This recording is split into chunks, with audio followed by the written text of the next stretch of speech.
आज के समय में जहां कुछ लोग अभी भी कोरोना महामारी की वजह से हुई वित्तीय परेशानियों से जूझ रहे हैं, जहां कुछ देशों में रिसेशंस चल रहे हैं, इकोनॉमी में लगातार चेंजेस आ रहे हैं, जहां इन्फ्लेशन देखने को मिल रहा है, इंटरेस्ट रेट्स ज़्यादा से ज़्यादा बढ़ रहे हैं, तो इन सारे हालातों को ध्यान में रखते हुए एक सवाल अपने जहन में आ ही जाता है एंड आई एम श्योर कि आप सबके भी मन में ये सवाल आता ही होगा, तो क्या ऐसे समय में मुझे बचत करनी चाहिए या फिर मुझे निवेश करना चाहिए।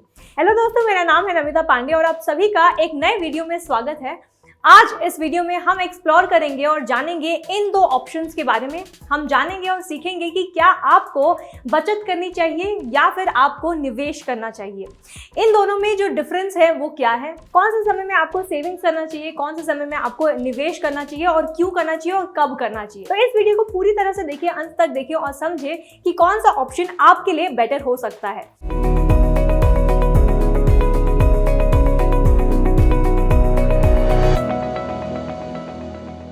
हम सभी की हमेशा ये कोशिश होती है कि हम अपने फ्यूचर को फाइनेंशियली सिक्योर कर सके और ऐसा तब हो सकता है जब हम फाइनेंशियली प्रिपेयर्ड हों, फाइनेंशियल प्लानिंग हम कर सके। और मैं ये भी बता दूं, फाइनेंशियल सिक्योरिटी आपको बहुत से तरीकों से बहुत से फाइनेंशियल गोल्स को अचीव करने में मदद कर सकती है।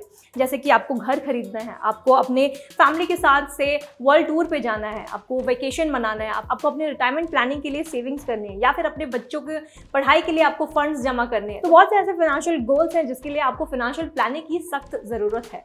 तो फाइनेंशियल प्लानिंग के लिए सबसे ज़्यादा ज़रूरी होता है आपका सेविंग्स और आपका इन्वेस्टमेंट। मैं आपको बता दूं कि 90% लोगों को लगता है सेविंग करना यानी बचत करना और इन्वेस्टमेंट करना यानी निवेश करना दोनों सेम होता है, पर यहाँ पे दोनों का फाइनेंशियल जो स्ट्रैटेजी जो आप बनाते हैं वो बहुत ही अलग होता है। फाइनेंशियल जो इसका गोल है दोनों ही अलग होता है। तो अब चलते हैं, आगे बढ़ते हैं और समझते हैं कि सेविंग्स क्या होता है और इन्वेस्टमेंट यानी कि निवेश क्या होता है। तो अब अगर हम सेविंग्स की बात करें तो मैं आपको बता दूं, लोग लंबे समय से पैसे बचा रहे हैं यानी कि सेविंग्स कर रहे हैं, और वो सेविंग्स हो सकता है कि घर पे जो गुल्लक है उसमें सेविंग्स कर रहे हो, फिक्स्ड डिपॉजिट में सेविंग कर रहे हो या फिर अपना पैसा जो है किसी बैंक अकाउंट में सेव कर रहे हो। तो सेविंग ये एक ऐसा प्रोसेस है जहाँ पे आप अपने सैलरी का एक अमाउंट जो है, फिक्स्ड अमाउंट जो है वो सेव करते हैं अपने एक्सपेंसेस के बाद। जो भी आपका एक्सपेंसेस है वो सारा खर्च करने के बाद जो भी बचता है वो आपका सेविंग्स होता है। यहाँ पे जो आप सेविंग्स जो करते हैं, जो बैंक अकाउंट में आपके सेव्ड होता है, वो आप किसी तरह की खरीदी के लिए यूज़ कर सकते हैं, अगर या फिर किसी तरह का इमरजेंसी है तो इसके लिए आप यूज़ कर सकते हैं। तो सेविंग्स बेसिकली ये होता है जो आप जितना भी पैसा आपने सेव करके रखा हुआ, बचा के रखा हुआ, वो आप इमीडिएटली कभी भी यूज़ कर सकते हैं।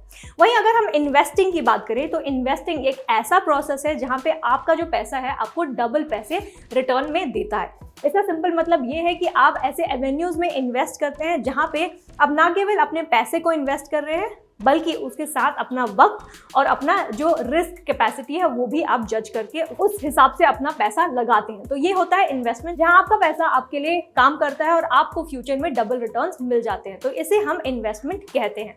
तो अब हमने जो जान लिया है कि सेविंग्स क्या होती है और इन्वेस्टमेंट क्या होता है, आगे बढ़ते हुए हम जान लेते हैं इन दोनों में जो मेजर डिफरेंस है वो क्या हो सकता है। जैसा कि मैंने कहा, 90% लोगों को ये लगता है कि सेविंग्स और इन्वेस्टिंग बहुत ही सेम है, पर मैं आपको बता दूं, ऑल्दो ये इंटरचेंजेबली यूज़ होता है। बहुत से लोग सेविंग और इन्वेस्टमेंट को ऐसे डे टू डे बेसिस में यूज़ करते हैं ऐसे, और यही कारण है कि बहुत लोगों को ये सेम लगते हैं, पर बहुत से ऐसे डिफरेंसेस भी हैं इन दोनों में। तो यहाँ पे सबसे पहला डिफरेंस है टाइप्स ऑफ एसेट्स, यानी कि अगर हम सेविंग्स की बात करें तो यहाँ पे आप बैंक प्रोडक्ट्स को याद कर सकते हैं, यानी कि बैंक प्रोडक्ट्स को कंसिडर कर सकते हैं अगर आप सेविंग्स की बात कर रहे हैं। तो अगर आप सेविंग्स के बारे में सोच रहे हैं तो फॉर एग्जाम्पल आप बैंक अकाउंट को देख लें, या फिर फॉर एग्जाम्पल आप मनी मार्केट को देख लें, या फिर CDs यानी कि सर्टिफिकेट ऑफ डिपॉजिट को देख लें। तो ये सारे ऐसे प्रोडक्ट्स हैं, ऐसे एसेट्स हैं जो सेविंग्स के अंडर आते हैं। वहीं दूसरी ओर अगर इन्वेस्टिंग की बात करें तो आप बहुत सारे ऐसे इंस्ट्रूमेंट्स में इन्वेस्ट करते हैं। फॉर एग्जांपल आप म्यूचुअल फंड्स में इन्वेस्ट कर सकते हैं, आप स्टॉक्स में इन्वेस्ट कर सकते हैं, आप बॉन्ड्स में इन्वेस्ट कर सकते हैं, आप ETFs यानी कि एक्सचेंज ट्रेडेड फंड्स में इन्वेस्ट कर सकते हैं। तो ऐसे बहुत से ऐसे प्रोडक्ट्स हैं जो इन्वेस्टमेंट के अंडर आते हैं। तो सबसे पहला डिफरेंस इन दोनों में आ जाता है when we talk about the assets और the products of each of these. तो दूसरा इनका डिफरेंस आ जाता है when we talk about the purpose, यानी कि जिसका इनका उद्देश्य जो होता है, इनका ऑब्जेक्टिव जो होता है वो बहुत ही डिफरेंट होता है। फॉर एग्जाम्पल अगर हम सेविंग्स की बात करें तो सेविंग्स आप तब करते हैं जब आपको कैपिटल जनरेट करना होता है ताकि आगे चल के आप उसी पैसे को इन्वेस्ट कर सके, तो ये हो जाता है सेविंग्स। यहाँ पे मैं और एक चीज बता दूं आपको कि सेविंग्स आप तभी करते हो जब आपको किसी तरह का शॉर्ट टर्म फाइनेंशियल गोल को अचीव करना है। फॉर एग्जाम्पल अगर आपको अगले 2 साल में, अगले 3 साल में किसी भी चीज़ को अचीव करना है, फाइनेंशियल गोल को अचीव करना है, फॉर एग्जांपल अगर आपको बाइक खरीदनी है अगले 1 साल में से फॉर एग्जांपल, या फिर अगले 2 साल में आपको किसी भी तरह का लोन चुकता करना है, तो उसे हम सेविंग्स कहते हैं। तो जिस भी तरह का शॉर्ट टर्म फाइनेंशियल गोल आपको पूरा करना है तो वो सेविंग्स के अंडर आ जाएगा। और साथ ही जब आप सेविंग्स कर रहे हैं तो यहाँ पे आपको किसी तरह का मार्केट रिसर्च करने की बिल्कुल जरूरत नहीं है। दूसरी ओर अगर हम इन्वेस्टमेंट की बात करें तो इन्वेस्टमेंट आप तब करते हैं जब आपको लॉन्ग टर्म फाइनेंशियल गोल्स को अचीव करना होता है। फॉर एग्जांपल अगर आपको अगले 5 या अगले 10 साल में आपको घर लेना है, या फिर आपको वर्ल्ड टूर पे जाना है, आपको रिटायरमेंट प्लान करना है, तब ऐसे में अगर आपका लॉन्ग टर्म फाइनेंशियल गोल है तब ऐसे में आप इन्वेस्टमेंट करते हैं, यहाँ पे आप सेविंग्स नहीं करते। तो अगर आपका लॉन्ग टर्म फाइनेंशियल गोल आपको अचीव करना है तब आप इन्वेस्टमेंट करते हैं। तो ये दूसरा डिफरेंस है। और साथ ही ये भी बता दूं, जब आप इन्वेस्टमेंट करते हैं तो यहाँ पे बहुत ज़्यादा मार्केट रिसर्च करने की जरूरत होती है, क्योंकि यहाँ पे रिटर्न जो आपको मिलते हैं वो भी मार्केट लिंक्ड होते हैं। तो उस हिसाब से आप परफॉर्मेंस को जज करके, उसे पढ़ के समझ के तभी आप इन्वेस्ट करते हैं। और एक डिफरेंस इन दोनों में ये है कि अगर हम सेविंग्स की बात करें तो सेविंग्स आने वाले 3 साल या 5 साल में जो सेविंग्स है आपके, उसके रिटर्न्स जो हैं वो कम नहीं होंगे। वहीं इन्वेस्टमेंट की बात करें तो इसकी जो रिटर्न्स है फ्लक्चुएट हो सकते हैं, क्योंकि फॉर एग्जांपल अगर आप स्टॉक्स में इन्वेस्ट कर रहे हैं तो यहाँ पे जो रिटर्न्स है हर दिन बदलते रहते हैं और हर मिनट भी बदलते रहते हैं। तो तीसरा डिफरेंस आप इनके रिटर्न्स में भी देख सकते हैं। साथ ही इसके रिस्क की बात करूं तो सेविंग्स में उतना रिस्क नहीं होता है, क्योंकि ये स्टेबल रिटर्न्स ही आपको देते हैं, तो इसमें रिस्क भी नहीं होता है। While on the other hand अगर हम दूसरी तरफ इन्वेस्टमेंट की बात करें तो इन्वेस्टमेंट में बहुत ही ज़्यादा रिस्क इन्वॉल्व रहता है, क्योंकि यहाँ पे आप मार्केट को जज करके इसमें इन्वेस्ट करते हैं, मार्केट कैसा परफॉर्म करता है उस हिसाब से आपको इसमें रिटर्न्स मिलते हैं। तो यहाँ पे अगर रिस्क की बात करें और रिटर्न्स की बात करें तो सेविंग्स में लेस रिस्की है और रिटर्न्स भी लेस है। While on the other hand अगर हम इन्वेस्टमेंट की बात करें तो रिस्क भी ज्यादा है और रिटर्न भी ज्यादा है। अगला डिफरेंस हम इन दोनों में ये देख सकते हैं इन टर्म्स ऑफ लिक्विडिटी। तो सेविंग्स में जैसा कि मैंने कहा, सेविंग्स आप तब करते हो जब आपको शॉर्ट पीरियड ऑफ टाइम में वो पैसे आपको इमरजेंसी के लिए निकालने होंगे तब। तो अगर हम लिक्विडिटी की बात करें तो सेविंग्स में आप जल्द से जल्द अपने पैसे निकाल सकते हैं। अगर इन्वेस्टमेंट की बात करें तो यहाँ पे आपको मिनिमम 3 to 5 years इन्वेस्टेड रहना पड़ता है। तो यहाँ पे आप अपने पैसे 3 से 5 साल के बीच में नहीं निकाल सकते, डिपेंडिंग ऑन द प्रोडक्ट और द एवेन्यू जिसमें आप इन्वेस्ट कर रहे हैं। तो इन्वेस्टमेंट एक तरह से इलिक्विड है, while on the other hand savings liquid है। आगे बढ़ते हुए जान लेते हैं कि आपको कब बचत करनी चाहिए और कब आपको निवेश करना चाहिए। अगर हम बचत की बात करें, सेविंग्स की बात करें, तो सबसे पहला पॉइंट मैं आपको ये बोलूँगी, आप सेविंग्स तब करें जब आपके पास किसी तरह का इमरजेंसी फंड तैयार ना हो। तो इसका मतलब ये है कि मान लेते हैं फॉर एग्जांपल कि आपने अपने फ्रेंड्स ग्रुप में देखा है कि बहुत सारे ऐसे दोस्त हैं आपके जो स्टॉक्स में इन्वेस्ट कर रहे हैं और उनको अच्छा रिटर्न्स मिल रहा है। तो ऐसे में आपको भी लालच आ जाता है कि हाँ ठीक है, मैं भी इन्वेस्ट कर देता हूँ, मुझे भी अच्छे रिटर्न्स मिल जाएंगे स्टॉक्स में। पर यहाँ पे मैं आपको ये बता दूँ, अगर आपने अभी तक इमरजेंसी फंड तैयार नहीं किया है अपने लिए, तो सबसे पहले अपने लिए इमरजेंसी फंड तैयार करें, क्योंकि जब आप अपने लिए इमरजेंसी फंड तैयार कर रहे होते हैं तो दैट मीन्स आप अपने लिए सेव कर रहे हैं, अपने फ्यूचर के लिए सेव कर रहे हैं। तो इमरजेंसी फंड का मतलब ये है कि अगर आपके पास अगले 3 महीने या फॉर एग्जांपल अगले 6 महीने का एक्सपेंसेस ऑलरेडी सेव्ड नहीं है, तब आपको सेविंग्स करनी चाहिए, तब आपको बचत सबसे पहले करना चाहिए।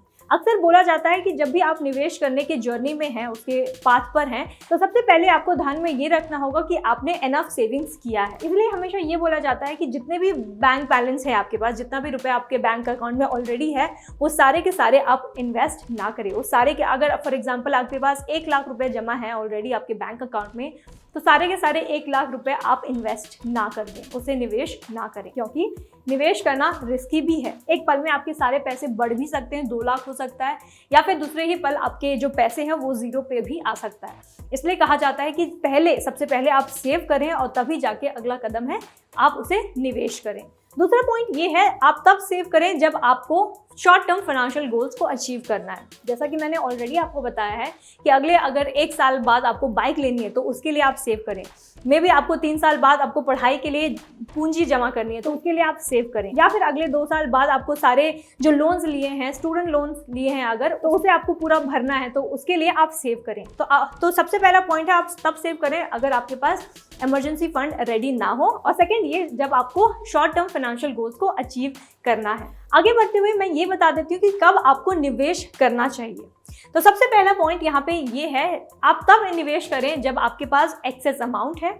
मान लेते हैं आपके बैंक अकाउंट में से 10 लाख रुपए ऐसे ही पड़े हैं, तो उस 10 लाख रुपए को आप डेफिनेटली इन्वेस्ट कर सकते हैं एक बहुत ही अच्छे एवेन्यू में, जहाँ पे आपको बहुत ज़्यादा रिटर्न्स मिल सकता है। आप इसको इन्वेस्ट कर सकते हैं म्यूचुअल फंड्स में, आप इसे इन्वेस्ट कर सकते हैं स्टॉक्स में, या फिर गवर्नमेंट बॉन्ड्स में इन्वेस्ट कर सकते हैं, जो आपको अच्छे रिटर्न्स दे सकते हैं over a period of time. तो अगर आपके पास एक्सेस अमाउंट है, बहुत ज़्यादा एक्स्ट्रा पैसा है आपके बैंक अकाउंट में, तब आप उस अमाउंट को आप इन्वेस्ट कर सकते हैं। और साथ ही आप तब इन्वेस्ट करें जब आप इन्वेस्टेड रह सकते हैं। कहने का मतलब ये है कि अगर आपने किसी एक एवेन्यू में से फॉर एग्जांपल 5 लाख रुपए या 5,000 रुपए इन्वेस्ट कर दिया है, तो उस 5,000 रुपए की आपको जरूरत अगले 1 साल में नहीं होगी। तो ऐसे पैसे अगर आपके पास हैं, एक्स्ट्रा अमाउंट है जिसकी जरूरत आपको नहीं पड़ेगी अगले 5 साल या अगले 10 साल तक, तब उस पैसे को आप इन्वेस्टेड रख सकते हैं। तो ये पहला पॉइंट है जहां आप इन्वेस्टेड लंबे समय तक रह सकते हैं। अगला पॉइंट ये है, आप निवेश तब करें जब आपको लॉन्ग टर्म फाइनेंशियल गोल्स को अचीव करना है, या फिर आप अपने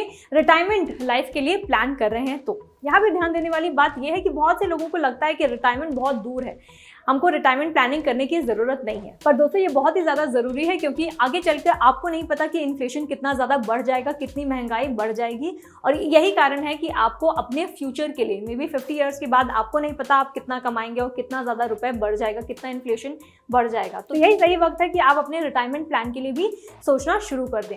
तो इन्वेस्ट तभी करें जब आपके पास एक्सेस अमाउंट है, और अगर आपको लॉन्ग टर्म फाइनेंशियल गोल्स को अचीव करना है या फिर अपने रिटायरमेंट के लिए प्लान करना है। तो ये थे कुछ पॉइंट्स कि सेविंग्स क्या होती है, बचत क्या होती है, और निवेश करना क्या होता है, और आपको कब क्या करना चाहिए। अगर आप अपनी फाइनेंशियल जर्नी अभी शुरू ही कर रहे हैं, तो आपको सबसे पहले ये रेकमेंड करूंगी और सजेस्ट करूंगी कि आप इन्वेस्ट करने से पहले सेव कर लें, अपने लिए पहले कुछ अमाउंट सेव कर लें, अपने लिए एक इमरजेंसी फंड बना लें, और तभी जाके आगे चल के जो एक्स्ट्रा अमाउंट है आपके पास उसे इन्वेस्ट करें और उसे डबल करें आप। तो इस वीडियो में इतना ही। अगर आपको इन डिटेल जानना है इन्वेस्टमेंट के बारे में, अगर इन डिटेल जानना है कि कौन कौन से सेविंग्स अकाउंट मैं ओपन कर सकती हूँ या कर सकता हूँ, कौन से म्यूचुअल फंड्स में मैं इन्वेस्ट कर सकता हूँ, कौन से राइट स्टॉक है जिसमें मैं इन्वेस्ट कर सकता हूँ, या फिर मार्केट रिसर्च कैसे करनी चाहिए, आपको इन डिटेल नॉलेज मिल जाती है फ्रीडम ऐप पर। तो डाउनलोड करें फ्रीडम ऐप प्ले स्टोर या ऐप स्टोर से। साथ ही लिंक भी दिया गया हुआ है नीचे डिस्क्रिप्शन बॉक्स पे, जहां पे आप क्लिक कर फ्रीडम ऐप डाउनलोड कर सकते हैं। तो जल्द से जल्द फ्रीडम ऐप डाउनलोड करें और अपने फाइनेंशियल जर्नी को